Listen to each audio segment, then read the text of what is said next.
ವೇದಾಂತ ಸಂವತ್ಸರ ಓಂ ನಾನಾತ್ವದರ್ಶನರಹಿತಾಯ ವೇದಾಂತ ಭಾಸ್ಕರಾಯ ನಮಃ. ಅದ್ವಯೇ ಬ್ರಹ್ಮತತ್ವೇ ಹಿ ಯಸ್ತು ಭೇದಂ ಪ್ರಪಶ್ಯತಿ ಮೃತ್ಯೋ ಸ ಮೃತ್ಯುಮಾಪ್ನೋತಿ ಸತ್ಯಂ ವೇದಾಂತ ಭಾಸ್ಕರಃ.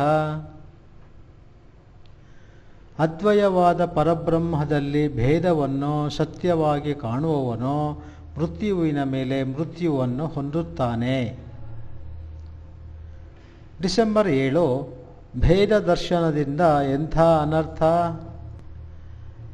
ಮೃತ್ಯೋ ಸ ಮೃತ್ಯುಮಾಪ್ನೋತಿ ಯ ನಾನೇವ ಪಶ್ಯತಿ. ಕಾಠಕೋಪನಿಷತ್ 2:1-10.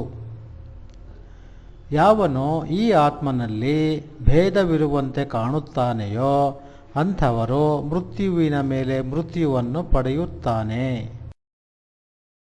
ಆತ್ಮನು ಪರಿಶುದ್ಧನೂ ಪರಿಪೂರ್ಣನೂ ಅದ್ವಿತೀಯನೂ ಅಖಂಡ ಚಿನ್ಮಾತ್ರನೂ ಆಗಿರುತ್ತಾನೆ.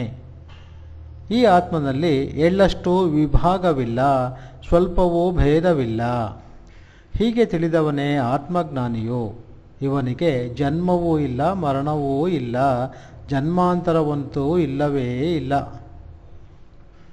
ಆದರೆ ಹೀಗೆ ತಿಳಿಯದೆ ಆತ್ಮನಲ್ಲಿಯೂ ಜಾತಿ, ವರ್ಣ, ನಾಮ, ರೂಪ, ಗೋತ್ರ ಮುಂತಾದ ಭೇದಗಳನ್ನು ಯಾವಾತನು ಸತ್ಯವಾಗಿ ಕಾಣುತ್ತಿದ್ದಾನೆಯೋ ಅವನು ದಡ್ಡ, ಅವನು ಅಜ್ಞಾನಿ.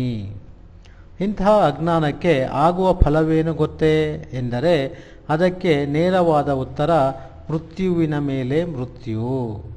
ಅಂದರೆ ಪುನಃ ಪುನಃ ಜನ್ಮ ಮರಣ ಸಂಸಾರದಲ್ಲಿ ಅಂತಹವನು ಸಿಕ್ಕಿಕೊಂಡು ನೆರಳಾಡುತ್ತಾನೆ. ಈ ಮಂತ್ರವು ಎಚ್ಚರಿಕೆಯಿಂದ ನಾನೇವ ಅಂದರೆ ನಾನಾ ಇವ ಎಂದು ಹೇಳುತ್ತಿದೆ. ಇವ ಎಂದರೆ ಇರುವಂತೆ ಎಂದರ್ಥ. ನಿಜವಾಗಿ ನೋಡಿದರೆ ಆತ್ಮನಲ್ಲಿ ಭೇದವು ಅವಿದ್ಯಾ ಕಾಲದಲ್ಲಿಯೂ ಅಂದರೆ ತೋರುವಾಗಲೂ ಇಲ್ಲವೇ ಇಲ್ಲ. ಭೇದ ದರ್ಶನವೆಂದರೆ ಮಿಥ್ಯಾ ದರ್ಶನವೇ.